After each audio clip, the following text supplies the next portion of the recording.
Let the words of my mouth and the meditation of our heart and the stewardship of our hands be acceptable in thy sight, O Lord, our strength and our Redeemer. Hey, everybody. Thanks for stopping by Hype Central. Just one more time. Got a couple of things I want to talk about. I'm going to give them to you as I was given it. And again, thanks for stopping by. And I want to jump right in. First of all, we do thank God for this time and this season and this session. And hopefully something will be said and or something you hear will be of benefit to you and yours. But I want to start with this. I was outside this morning talking about grounding, those of us that do that to help our daily lives. But I was out walking the dog, not necessarily grounding, walking the dog, duty. And these words came to mind, and I want to talk about them right away. And this is what I heard. In a word, no one, and I mean not one, who belongs to God, divine, all-seeing, all-knowing, our sovereign God, will leave none that are his. Every people, every nation, and every tongue, in whose heart the hope of the Lord is. The videos up until this date is focusing on that very thing, no matter where his people are.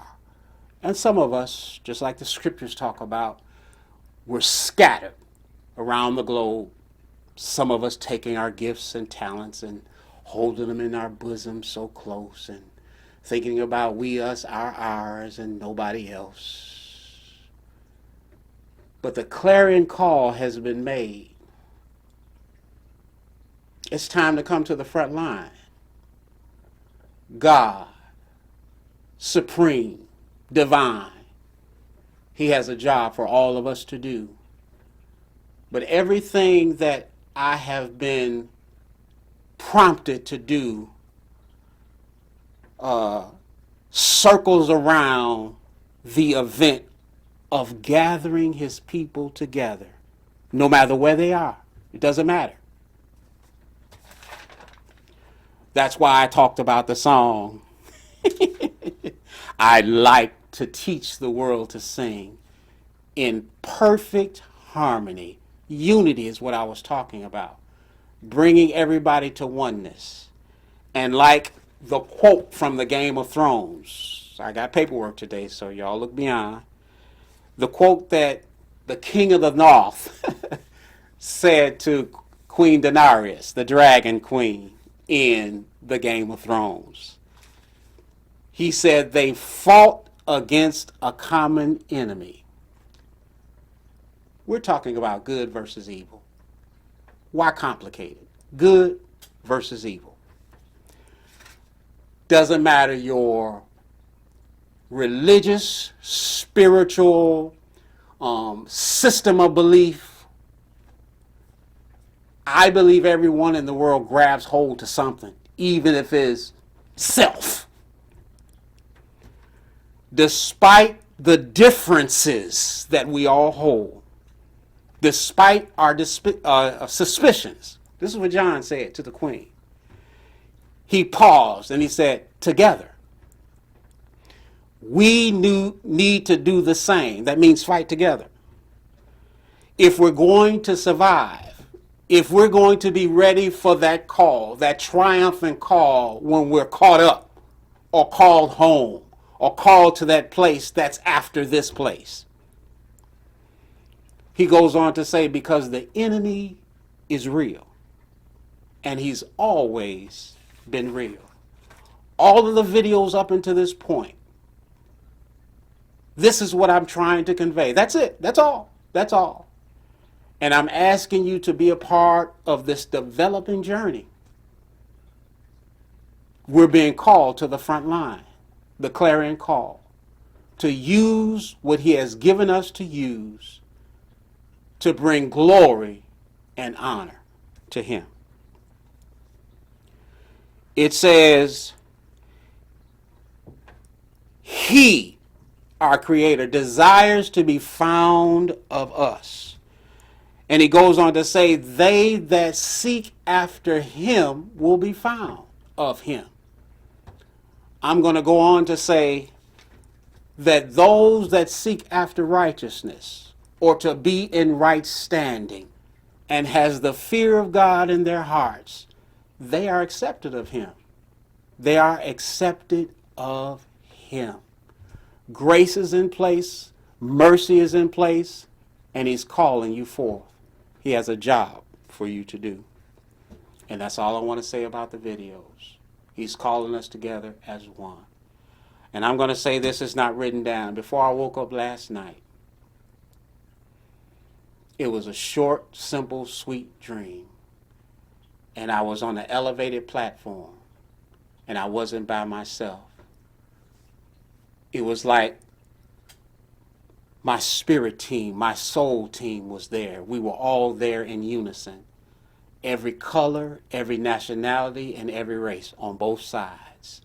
And there was total agreement. And as I was musing on the togetherness, I woke up. And this was just last night. I didn't know I was going to be talking to you all today. The intention was to talk yesterday. But other things came up called life. But we're doing it today. Now, moving on from there. You know, oftentimes I talk about the song of the day. I got a song of the day, and I'm going to have to read through it because I don't want to make any mistakes. Y'all have to understand, like I said, I'm not, the camera isn't my friend, but it's a necessary tool. So the song came to mind as this, and I'll elaborate a little bit further as to why. The song is by Rockwell. He had a featured singer. His name was Michael Jackson. There was another brother, I believe, that sang in the background, Jermaine Jackson. And this song, Mrs. Mann's, is about as old as we are married, like 38 years old. This was in 1984. And I believe it charted number 2 in the U.S. and number 1 on the R&B charts in 1984. But the lyrics go, see if I can remember this. It says, I'm just an average man with an average life. I work from 9 to 5. Hey, hell, I pay the price. I just want to be, all I want is to be left alone in my average home. But why do I always feel like I'm in the twilight zone? I always feel like somebody's watching me. Y'all can talk about me later. And that's what I want to talk about. Being under the microscope all the time. We're being watched. We're being watched. What is that bell called? We got the ring. I got this phone over here. What is this? What do they call this phone? The Samsung, I think, 22, whatever it is. Every now and then it picks up and it's trying to find out what I just said. And I want to say to the phone, none of your business! I wasn't talking to you. And if I can find a way to cut Bixby off, if anybody's got any hints, let me know. But we're constantly being watched. All of it isn't bad. You might have caught the eye of someone. If I could blink my eyes and raise my eyebrows a little bit, you might have caught the eye of someone. Or, how about this? You might have caught the eye of someone. Maybe the authorities. I remember growing up, and there was a store called S.S. Kresge's. This is part of the reasons why now I don't like going in the store shopping, because I feel like I'm being followed. And I think that's just, especially, not now, not recently, it's been years since, but I always hit and run when I shop anyway. But I remember this particular day when I went into S.S. Kresge's. I might have been a teenager at the time. I walked in the store, and this officer immediately walked up,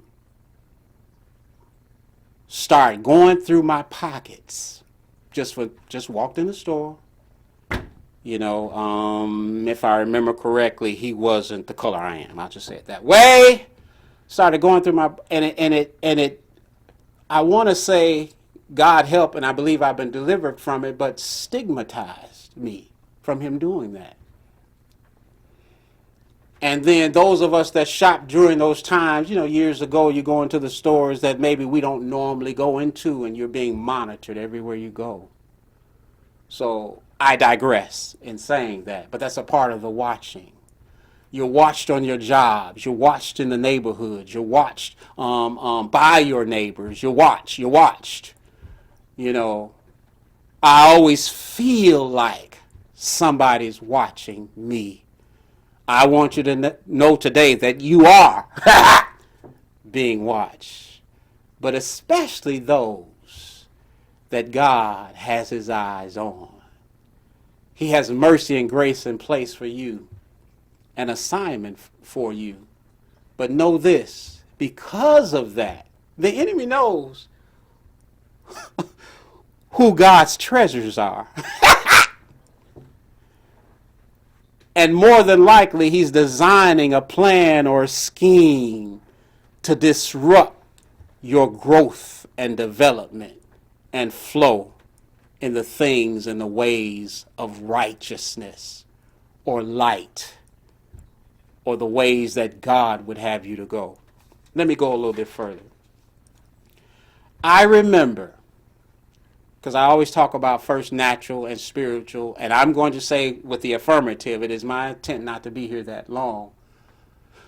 But I remember that I had several jobs, and if you guys follow us in our journey and development, you'll hear about some of them. But this particular one is pest control. I had been in pest control for a number of years, worked for different companies who I won't name right now, but one of the companies had what they call the System 3, the guns on the side. From back in the day, some of you might remember. But anyway, while doing that job, I had a reoccurring event. This was during the time when the German cockroach was king. Y'all look it up. You research it. But that was one of the main pests active in urban environment, urban communities. And I don't want to, talk about the urban people, but I found the German cockroach to be very, very prevalent during that period of time. This was over a period of probably from, I'll say 1990, and I don't know, I probably finished with pest control with various companies at about 95, something like that. My dates might be off a little bit, but I want to hone on this. I specialize in commercial and institutional pest control. So I went into there were nursing homes, there were businesses, warehouses, distribution centers, and places like that. And of course, you had your fast food restaurants and things of that nature, and just restaurants in general. But I had a pet peeve.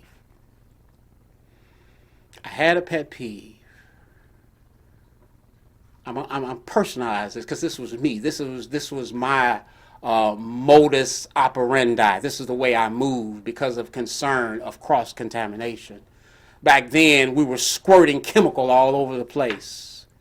They used to say back in the day that the label was the law. You follow the label on application of the chemical.